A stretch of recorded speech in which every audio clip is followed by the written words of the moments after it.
Hello students. हमने पिछले video में अपने पोषक पदार्थों के विभिन्न प्रकार के कुपोषण और मानव स्वास्थ्य के बारे में पढ़ा था, जहां हमने कुपोषण में पढ़ा कि किस प्रकार से खनिज पदार्थों के और विभिन्न पोषक पदार्थों में से किसी की भी कमी होने से शरीर कुपोषित हो जाता है। उसी का जस्ट अपोजिट आता है मोटापा। हमने आसपास के लोगों को कहते सुना होगा कि ये मोटा है या मोटापे के कारण इसको हृदय रोग हो गया है, रक्तचाप है। मतलब हर चीज़ में अगर वो हम थोड़ा मोटा दिखाई देता है तो प्रश्न उठता है मोटापा क्या है।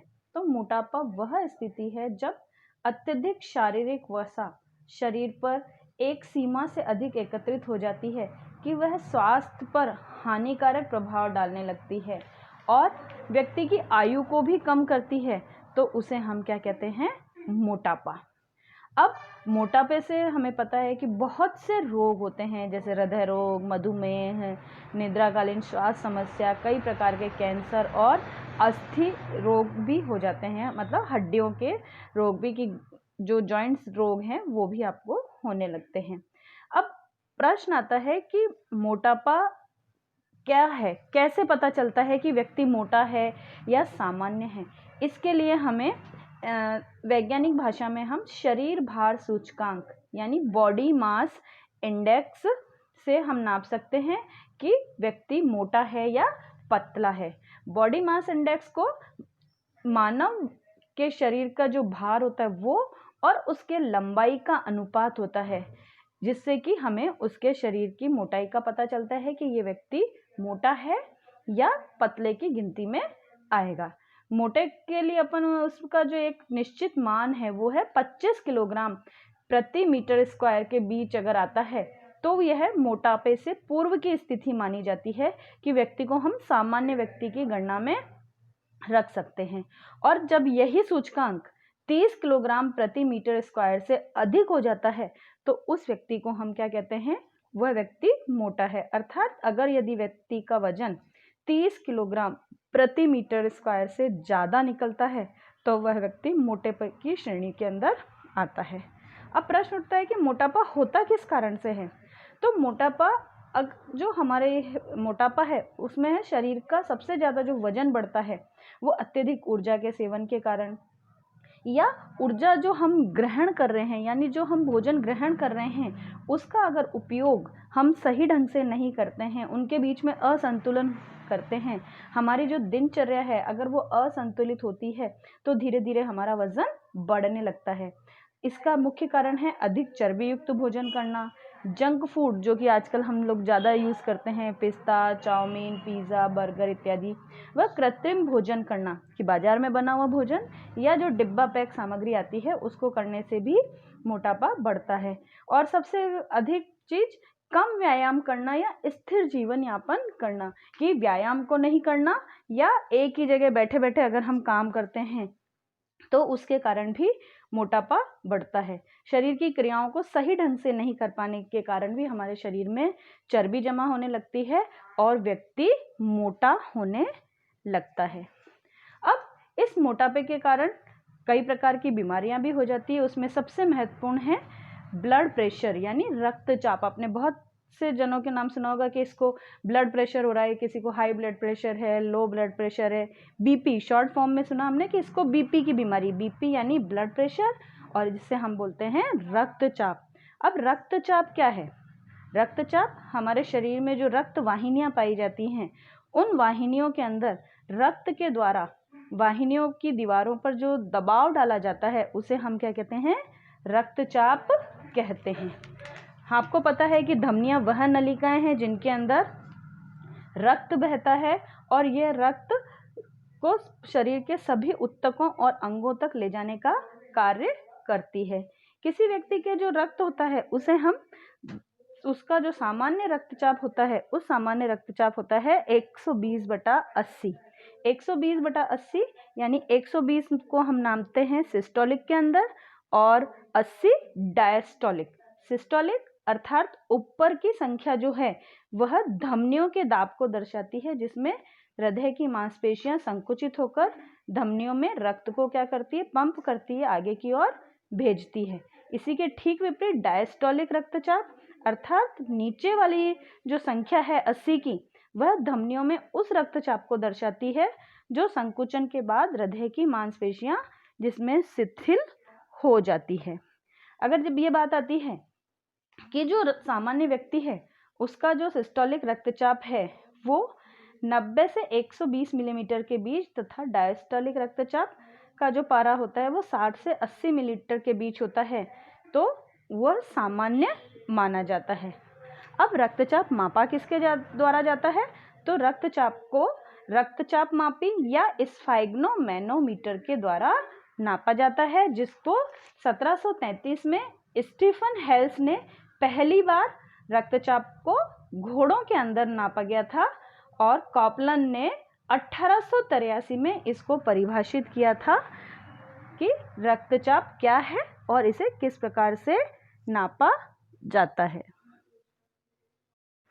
कई बार आवश्यकता से अधिक भोजन खाने से मैदा से बने खाद्य पदार्थों, चीनी, मसाले, तेल, अचार, घी, मिठाइयाँ, मांस या चाय, सिगरेट आदि, शराब आदि का अत्यधिक सेवन या श्रमहीन जीवन, यानी जिसमें हमें मेहनत नहीं करनी पड़े और व्यायाम उसके बाद भी हम बिल्कुल नहीं करें, इन सब चीज़ों का सेवन भी करें और फिर व्यायाम भी नहीं करें, तो ऐसी स्थिति में उच्च रक्तचाप या हाई ब्लड प्रेशर आसानी से हो है।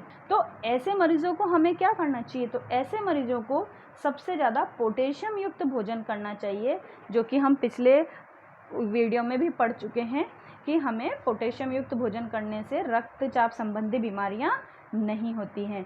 इसमें हमें क्या खाना चाहिए? जैसे ताज़े फल, डिब्बाबंद सामग्री का प्रयोग बंद कर देना चाहिए। ताज़े फल खाने चाहिए और डिब्बाबंद सामग्री का प्रयोग तो बिल्कुल ही बंद कर देना चाहिए। भोजन के अंदर कैल्शियम और मैग्नीशियम की मात्रा संतुलित करनी चाहिए। कैल्शियम की मात्रा यानी आपको दूध लेना शुरू कर देना चाहिए, लेकिन वो भी बिना फैट युक्त। रेशा युक्त पदार्थ खूब खाने चाहिए। संतृप्त वसा, मांस और घी का भी उपयोग कम से कम मात्रा में करना चाहिए। इसके साथ ही नियमित रूप से व्यायाम अवश्य रूप से करना चाहिए तथा रोज लगभग 30 मिनट पैदल चलना चाहिए।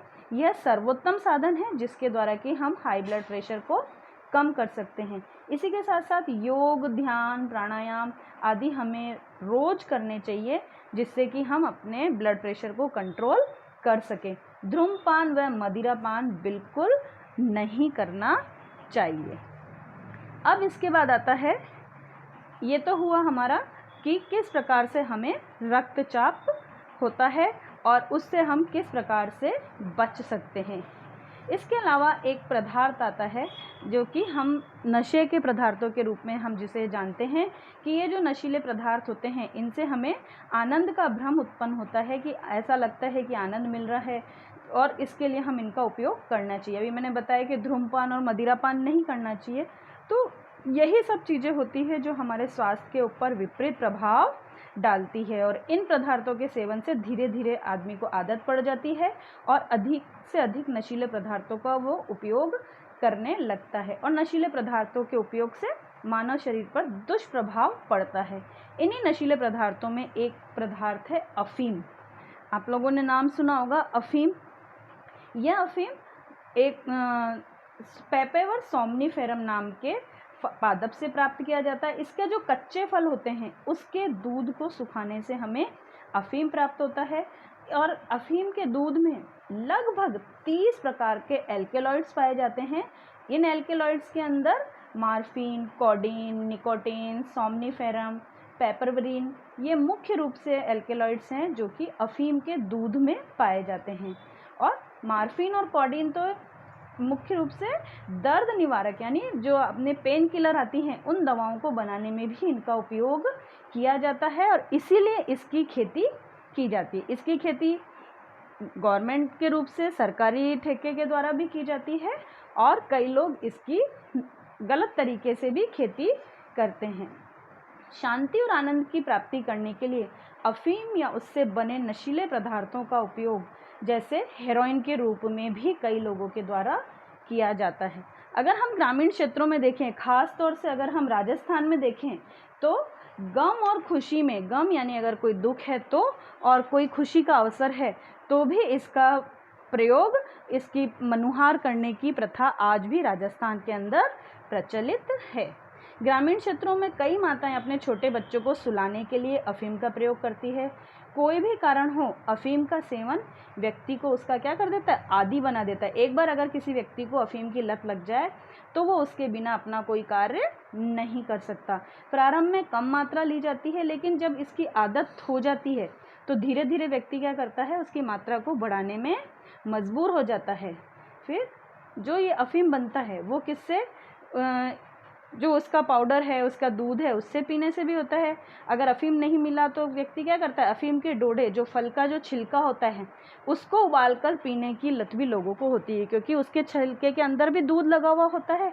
तो जब पानी में उबालते हैं हम छिलकों को, तो उनका रस भी उसमें निकल के आ जाता है। तो वो रस भी, वो पानी भी क्या आता है, नशे के काम में आता है।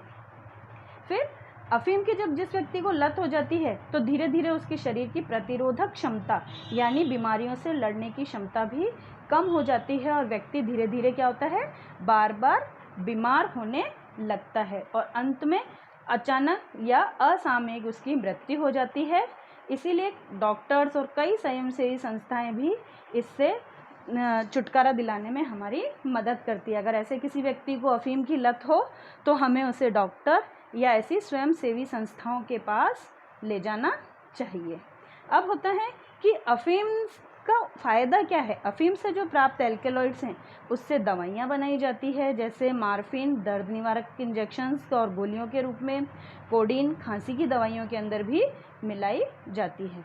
मुख्य रूप से जो अफीम की खेती की जाती है वो कानून की कड़ी देखरेख में की जाती है। अगर कोई व्यक्ति गैर कानूनी रूप से अफीम की खेती करता है तो वह सज़ा के लिए हकदार होता है।